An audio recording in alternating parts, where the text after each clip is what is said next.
राजस्थान की रेतीली धरती पर एक गांव था, मांडवा, जहां ना कोई फूल खिलता था, ना कोई लड़की 12वें जन्मदिन से आगे जिंदा रहती थी। कहते हैं वहां एक नागफनी के झाड़ में वो रहती है, एक औरत जिसकी सांसें कांटों से बनी थीं और आंखें जैसे लाल अंगारे। नागफनी वाली ना मरती थी ना मिटती थी, बस लड़कियों के गले में सांप डालकर उन्हें अपनी तरह बना देती थी। मांडवा गांव की दोपहर की धूप बहुत तीखी थी। सूरज सीधे सिर पर ऐसा चमक रहा था कि आंखों में पानी आ जाए। इस तीखी धूप से भी ज्यादा गहरा यहां का मौन था। दिन का समय था, फिर भी गलियों में कोई चहल पहल नहीं थी। घर के बाहर लोग चारपाइयों पर सिर झुकाए बैठे थे, जैसे सूरज की नहीं किसी और की रोशनी से बच रहे हों। गांव के बीचों बीच पुराना शिव मंदिर था। उसका घंटा सालों से टूटा पड़ा था। लोहे का भारी भरकम घंटा बस यूं ही लटकता था, उस पर धूल जमी हुई थी। किसी को याद नहीं था कि आखिरी बार कब किसी ने उसे बजाया था। बूढ़े कहते थे, जब से घंटा टूटा गांव में खुशियों का बजना भी बंद हो गया। रामलाल अपनी चौपाल पर बैठा बीड़ी पी रहा था। उसका हाथ हिलता भी था तो बहुत धीरे से। बीड़ी की राख जमीन पर गिरती तो उसकी भी कोई आवाज नहीं होती थी। पास में उसका पोता मोहन एक लंगड़ी गाय को सहला रहा था। मोहन अभी छोटा था, उसे यह चुप रहना बहुत मुश्किल लगता था। दादा, पानी, मोहन ने धीरे से कहा। रामलाल ने उसे घूर कर देखा। मोहन डर कर चुप हो गया। रामलाल ने अपनी मुड़ी हुई उंगलियों से एक इशारा किया। मोहन भागा और घर के अंदर से एक मटका उठा लाया। मटके के अंदर पानी था। मोहन ने पानी पीते वक्त मटके को जोर से पकड़ रखा था। पानी जब उसके गले से नीचे उतरता तो उसकी भी आवाज आती। यह आवाज रामलाल को पसंद नहीं थी। धीरे से पी लड़के, रामलाल ने धीमी और कांपती हुई आवाज में कहा। गांव में कोई जोर से नहीं बोलता था। अगर किसी को कुछ कहना होता तो वो बस इशारे करता था। घरों के दरवाजे भी बहुत धीरे से खुलते और बंद होते थे। कोई भी काम जो आवाज करता था उसे या तो रात के अंधेरे में किया जाता था या फिर बिल्कुल नहीं। गांव में अगर कोई गलती से भी जोर से बोल देता था तो हर तरफ एक डरावना सन्नाटा छा जाता था। ऐसा लगता था जैसे हर कोई अपनी सांस रोककर बैठा हो। सबकी आंखें दरवाजों पर टिक जाती थीं, मानो डर का कोई परछाई उस आवाज को ढूंढती हुई आ रही हो। आज शाम को एक औरत अपनी गाय को चराने ले जा रही थी। उसकी चप्पल मिट्टी में धंसकर एक अजीब आवाज करने लगी। चूं चूं की आवाज सुनकर औरत के रोंगटे खड़े हो गए। उसने वहीं खड़े होकर चप्पल उतार दी, पर तब तक देर हो चुकी थी। एक और औरत ने आवाज सुनी तो उसने अपनी बेटी को कसकर पकड़ लिया। बेटी का नाम चंपा था और वो अगले महीने 12 साल की होने वाली थी। औरत को याद आया कि नागफनी वाली सिर्फ उन लड़कियों के पीछे पड़ती थी जिनकी उम्र 12 साल की होती थी। पूरे गांव में सिर्फ हवा की सांस सुनाई देती थी, वो भी बहुत धीमी। लेकिन आज हवा में कोई हलचल नहीं थी। पत्ते भी चुपचाप खड़े थे, जैसे डर से वो हिलना भूल गए हों। रात का अंधेरा छाने लगा था। आसमान में तारे चमकने लगे, पर मांडवा की गलियों में कोई रोशनी नहीं थी। लोग घरों में घुस गए थे और दरवाजे अंदर से बंद थे। कोई भी बाहर नहीं निकलता था, यहां तक कि शौच के लिए भी नहीं। मोहन ने रामलाल से पूछा, दादा, नागफनी वाली कहां रहती है? रामलाल ने अपने हाथ से मोहन का मुंह बंद कर दिया। वो खुद भी डर गया था। उसने मोहन को चुपचाप अपने पास खींच लिया। तभी गांव के दूसरे छोर से एक हल्की सी आहट सुनाई दी। रामलाल की आंखें बड़ी हो गईं। यह आवाज किसी के चलने की थी, पर इतनी धीमी कि वो शायद सिर्फ रामलाल को सुनाई दी। रामलाल ने कान लगाकर उस आहट को सुनने की कोशिश की। यह आवाज धीरे धीरे पास आ रही थी। वो आवाज किसी चीज के घिसटने की थी, जैसे कोई अपनी उंगलियों से रेत को खोद रहा हो। रामलाल ने मोहन को अपनी चारपाई के नीचे छिपा दिया और खुद भी चारपाई के पीछे दुबक गया। वो जानता था कि नागफनी वाली अब अपने शिकार को ढूंढ रही थी, लेकिन आज उसने गांव में किसी की आवाज नहीं सुनी थी। फिर वो क्यों आई? रामलाल के मन में एक ही सवाल था, क्या उसने आवाज नहीं सुनी बल्कि कुछ और महसूस किया था? गांव में दूर नागफनी के झाड़ की तरफ से एक अजीब सी महक आने लगी। यह महक मिट्टी और सड़े हुए खून की थी। यह नागफनी वाली के आने का संकेत था। रामलाल ने घबराकर अपनी आंखें बंद कर ली और वो बस भगवान से प्रार्थना करने लगा कि कोई आवाज न हो, मगर तब तक देर हो चुकी थी। एक छोटी सी चीख की आवाज आई जो तुरंत ही दब गई। रामलाल की सांसें उखड़ रही थीं। उसे समझ नहीं आ रहा था कि ये आहट और महक कहां से आ रही थी। अगले दिन सुबह सूरज निकलने से पहले ही रामलाल की आंख खुल गई। उसकी नींद पूरी नहीं हुई थी। उसे रात वाली आहट और चीख याद आ रही थी। वो जानता था कि अब कुछ बुरा हो चुका है। मोहन चारपाई के नीचे दबा हुआ सो रहा था। उसका चेहरा पसीने से भीगा था। रामलाल ने उसे धीरे से उठाया और चुपके से हाथ पकड़कर घर से बाहर निकाला। गांव की गलियां अभी भी खाली थीं। चारों तरफ खामोशी का घना जाल फैला हुआ था। गांव के छोर पर रेगिस्तान की तरफ एक अकेला नागफनी का झाड़ था। वो बहुत पुराना था, इतना पुराना कि किसी ने उसे पैदा होते नहीं देखा था। लोग कहते थे वो इस धरती का नहीं, किसी और दुनिया का पौधा था। उसकी डालियों पर मोटे मोटे कांटे लगे थे। उन कांटों पर हवा की धूल जमी हुई थी जो दूर से सफेद सफेद दिखती थी, मगर पास से देखने पर वो लाल रंग की दिखती थी।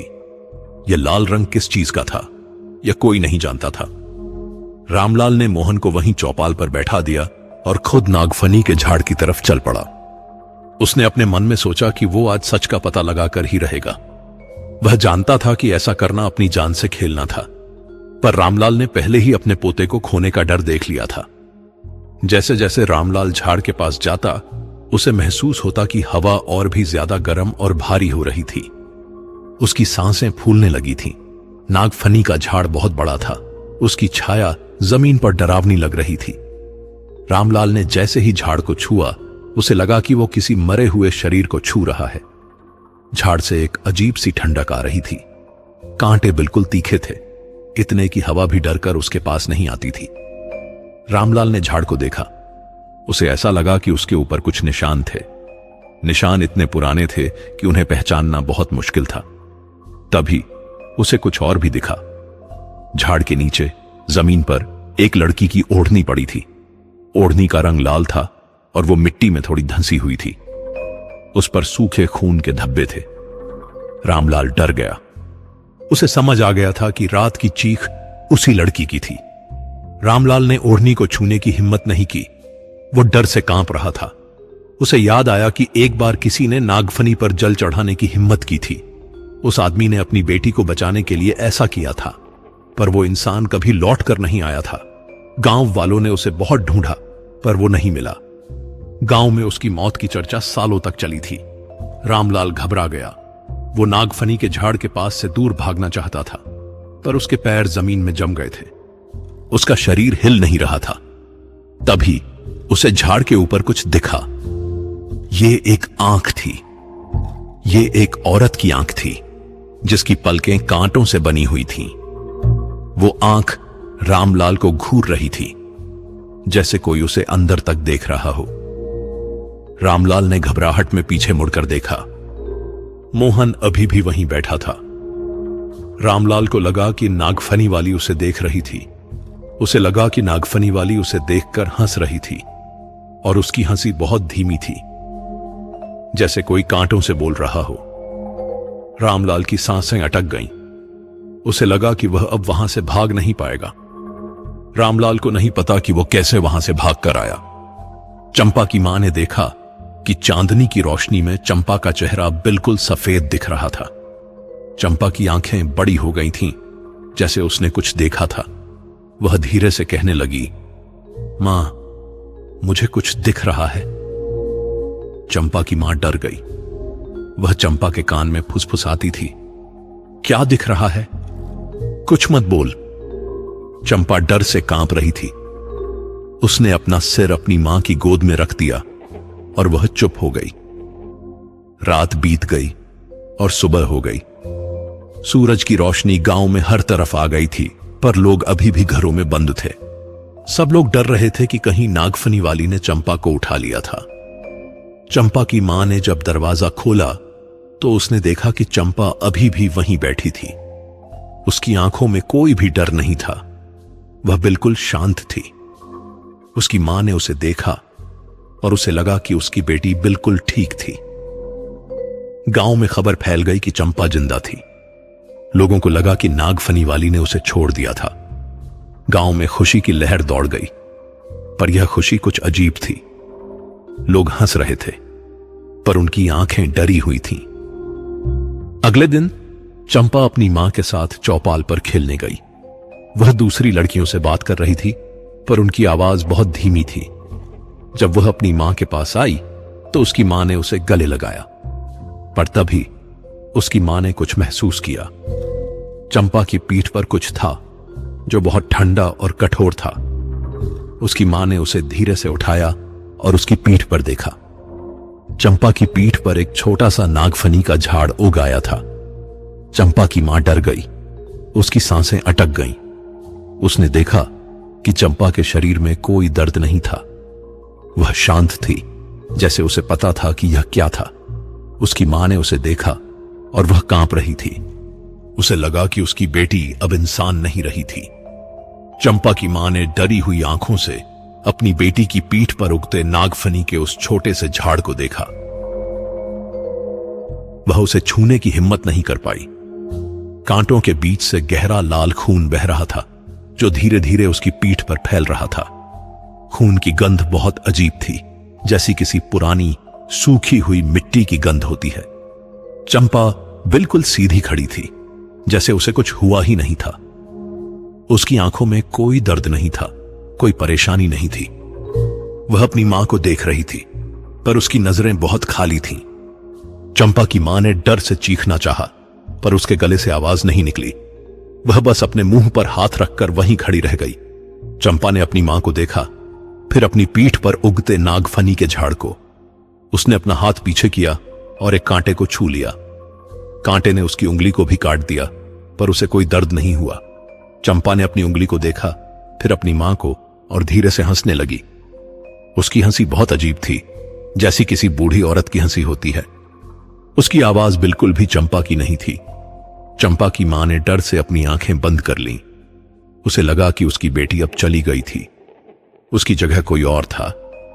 उसने अपनी आंखें खोली और देखा कि चंपा अभी भी वहीं खड़ी थी।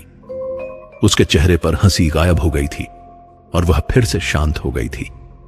नागफनी का झाड़ अब और भी बड़ा हो गया था। उसके कांटे और भी तीखे हो गए थे।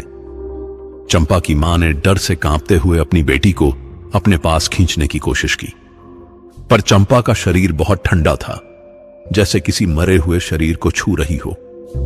वह अपनी मां के पास नहीं आई, बल्कि एक कदम पीछे हट गई।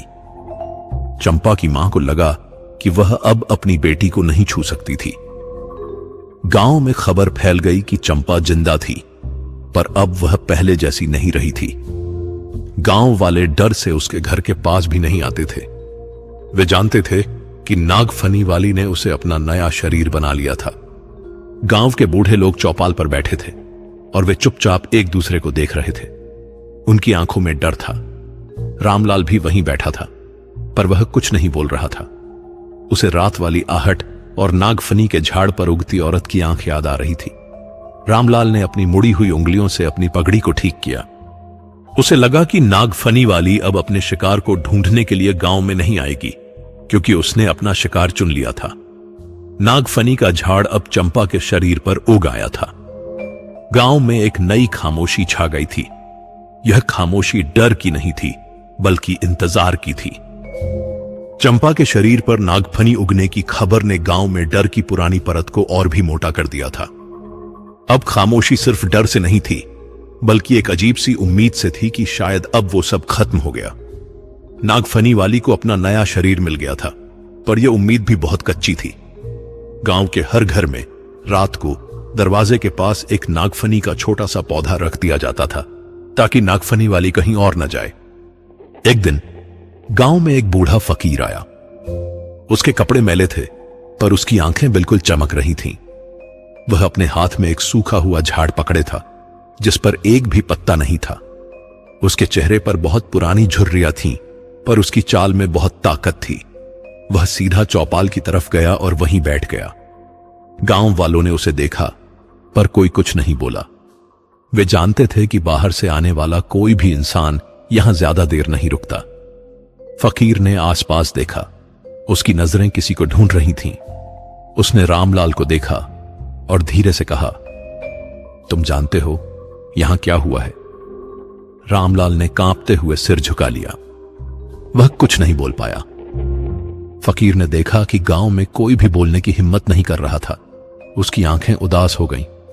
उसने अपना गला साफ किया और जोर से बोला, मैं जानता हूं यहां क्या हो रहा है।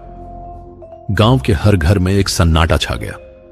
यह सन्नाटा इतना गहरा था कि किसी को भी अपनी सांसें सुनाई दे सकती थीं। लोगों ने चौपाल की तरफ देखा। वे डर रहे थे कि फकीर ने इतनी जोर से क्यों बोला। उन्हें लगा कि अब नागफनी वाली आ जाएगी।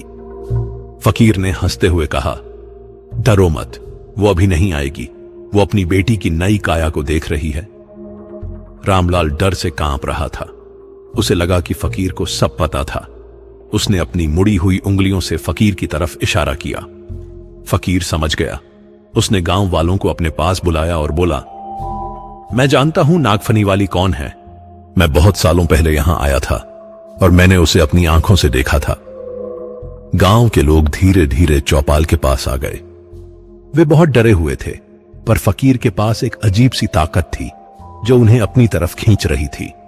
फकीर ने कहा, उसका नाम मधुलता था। यह नाम सुनकर गांव में एक अजीब सी आहट हुई। यह नाम किसी को भी याद नहीं था, पर गांव के बूढ़े लोगों की आंखों में एक अजीब सी चमक थी। फकीर ने कहा, मधुलता एक बहुत सुंदर लड़की थी। उसका दिल भी बहुत साफ था। उसे एक ठाकुर से प्यार हो गया था, पर ठाकुर की जाति और मधुलता की जाति अलग थी। ठाकुर ने गांव के लोगों के सामने मधुलता को धोखा दे दिया। गांव वालों ने मधुलता को जिंदा जला दिया था। गांव वालों की आंखें बड़ी हो गईं। उन्हें याद आया कि एक बार गांव में एक औरत को जलाया गया था, पर उन्हें उसका नाम याद नहीं था। फकीर ने अपनी आवाज को और भी धीमी और डरावनी कर दिया। उसी रात नागफनी के झाड़ में वो दोबारा जन्मी, पर वो इंसान नहीं थी, बल्कि कांटों से बनी एक आत्मा थी। उसकी सांसें नागफनी के झाड़ की तरह तीखी थीं और उसकी आंखें कांटों से बनी थीं। रामलाल की आंखें बड़ी हो गईं।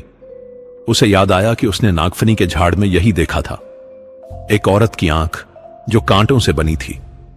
फकीर ने कहा, अब वो हर 12 साल की लड़की में अपनी आत्मा बसाती है। वो हर लड़की में अपनी एक नई काया बनाती है ताकि वो अपनी मौत का बदला ले सके। रामलाल के हाथ से बीड़ी गिर गई। उसे समझ आ गया था कि चंपा को बचाना संभव नहीं था। फकीर की बात सुनकर पूरा गांव सन्न रह गया। लोगों को अब पूरी बात समझ आ रही थी। उनके पूर्वजों ने जो डर उन्हें दिया था, वो अब उनके सामने साफ हो गया था। रामलाल ने डर से कांपते हुए फकीर से पूछा, तो चंपा का क्या होगा? फकीर ने रामलाल को देखा और फिर गांव वालों को। चंपा अब वो नहीं रही जो पहले थी। उसका शरीर अब नागफनी वाली की काया है। उसकी आत्मा जा चुकी है। चंपा की मां, जो अब तक अपने घर के पास खड़ी थी, यह सुनकर जोर से चीख पड़ी, नहीं, मेरी बेटी अभी जिंदा है। मैं उसे देख सकती हूं। वो मेरी बेटी है। चंपा की मां चौपाल की तरफ भागी। उसकी आंखें लाल थीं, पर जैसे ही वह फकीर के पास पहुंची, उसकी आंखों में एक अजीब सा डर था। उसे लगा कि फकीर ने कुछ कहा है जो सच था, पर वह अपनी बेटी को खोना नहीं चाहती थी। फकीर ने चंपा की मां को देखा। उसकी आंखों में कोई भी दया नहीं थी। उसने धीरे से कहा, मैंने उस रात नागफनी वाली की आंखें देखी थीं। वो आंखें दया की नहीं थीं, बल्कि इंतकाम की थीं। उसने अपनी आत्मा को चंपा के शरीर में बसाया है ताकि वो अपनी मौत का बदला ले सके। गांव के लोग डर से कांप रहे थे। उन्हें अब समझ आ गया था कि नागफनी वाली कितनी भयानक थी। रामलाल ने फकीर से पूछा, तो क्या कोई रास्ता नहीं है? फकीर ने धीरे से कहा, है, एक रास्ता है। नागफनी वाली को रोका जा सकता है, पर इसके लिए चंपा को मिटाना होगा। वो अब उसकी अगली काया है। फकीर की बात सुनकर सभी लोग चुप हो गए। रामलाल की आंखें बड़ी हो गईं। चंपा की मां ने अपने कान बंद कर लिए। उसे लगा कि वह अपनी बेटी को खो रही थी। फकीर ने अपनी बात को जारी रखा, हमें चंपा को नागफनी के झाड़ के पास ले जाना होगा। वहां हमें एक खास विधि करनी होगी। यह वही जगह है जहां मधुलता को जलाया गया था। रामलाल ने डर से पूछा, तो क्या हम चंपा को जला देंगे? फकीर ने धीरे से सिर हिलाया। चंपा को नहीं, नागफनी वाली को जला देंगे। चंपा का शरीर बस एक जरिया है, हमें उसे मिटाना होगा। चंपा की मां की आंखों में आंसू थे। उसने डर से पूछा, पर मेरी बेटी, वो तो जिंदा है। फकीर ने धीरे से कहा, तुम्हारी बेटी अब नहीं है, उसकी जगह नागफनी वाली है। गांव में एक नई खामोशी छा गई थी। यह खामोशी अब डर की नहीं, बल्कि एक कठिन फैसले की थी। लोगों को एक तरफ नागफनी वाली की दया मिल रही थी और दूसरी तरफ इंसानियत। गांव के लोग अब एक दूसरे को देख रहे थे। उन्हें समझ नहीं आ रहा था कि वे क्या करें। रामलाल ने अपनी पगड़ी को ठीक किया और सभी से पूछा, तो क्या हमें इंसानियत को चुनना होगा या भूत की दया को? गांव में एक गहरा सन्नाटा छा गया। कोई कुछ नहीं बोल पाया। रामलाल के सवाल के बाद चौपाल पर सन्नाटा इतना गहरा हो गया था कि हर किसी को अपने दिल की धड़कन साफ सुनाई दे रही थी। हर कोई एक दूसरे को देख रहा था, पर कोई कुछ नहीं बोल रहा था।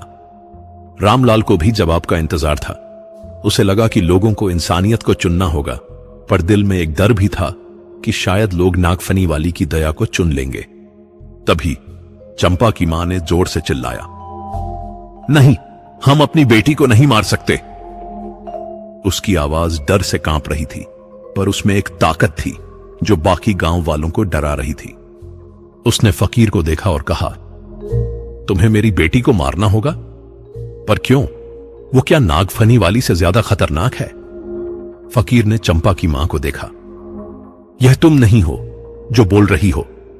तुम्हारी बेटी मर चुकी है, उसकी जगह नागफनी वाली है। चंपा की मां ने गुस्से में फकीर की तरफ भागना चाहा, पर गांव वालों ने उसे रोक लिया। रामलाल ने उसे समझाया, धीरे से कहा, बहन, हम सब अपनी बेटी को खोने के डर से जी रहे हैं। तुम अकेली नहीं हो, पर नागफनी वाली को रोकना होगा। चंपा की मां ने डर से कांपते हुए कहा, तो क्या हम सब अपनी बेटियों को मार देंगे? गांव के लोग डर से कांप रहे थे, पर तभी रामलाल ने अपने हाथ से फकीर का हाथ पकड़ा। हम चंपा को नहीं मार रहे हैं, हम नागफनी वाली को मार रहे हैं। चंपा तो कब की मर चुकी है। फकीर ने रामलाल को देखा और धीरे से सिर हिलाया। चलो, अब विधि का समय आ गया है। रात का अंधेरा हो गया था। चांद की रोशनी भी नहीं थी। पूरा गांव नागफनी के झाड़ की तरफ जा रहा था। गांव के लोग अपने घरों में से आग लेकर निकल आए थे।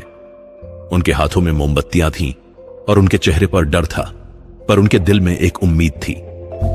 चंपा अपने घर में बैठी थी। उसकी पीठ पर नागफनी का झाड़ उग रहा था। उसके कांटे अब और भी बड़े हो गए थे। जब गांव वाले उसके पास आए तो चंपा ने उन्हें देखा और धीरे से हंसने लगी। उसकी हंसी बहुत अजीब थी, जैसी किसी नागफनी के झाड़ की हंसी होती है। उसकी आंखें बिल्कुल खाली थीं, जैसे उनमें कोई नहीं था। गांव वालों ने उसे उठाया और नागफनी के झाड़ की तरफ लेकर चले गए। चंपा की मां बहुत रो रही थी, पर वह अपनी बेटी को खोना नहीं चाहती थी। वह रामलाल के पास खड़ी थी और वह चुपचाप रो रही थी। नागफनी के झाड़ के पास फकीर ने एक गोल घेरा बनाया। उसने उसमें कुछ जलाया। अजीब सी गंध आने लगी जो मिट्टी और सड़े हुए खून की थी। फकीर ने चंपा को बीच में रख दिया। चंपा को कोई दर्द नहीं था, पर उसकी आंखें और भी खाली हो गई थीं।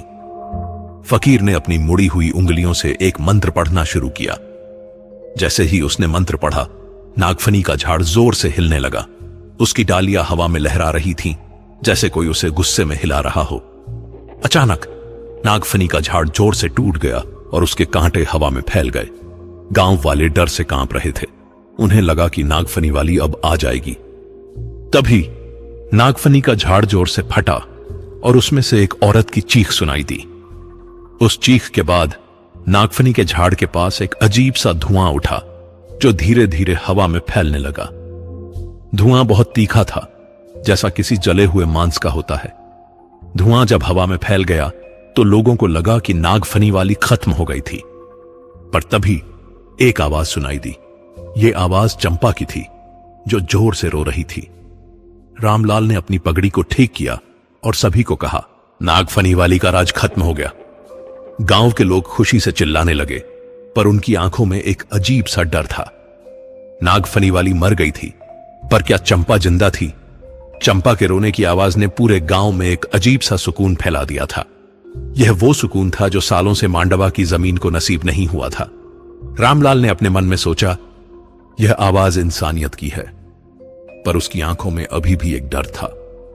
वह नागफनी के झाड़ की राख की तरफ भागा और उसने देखा कि राख के बीच में एक छोटी सी रोती हुई लड़की बैठी थी। यह चंपा थी।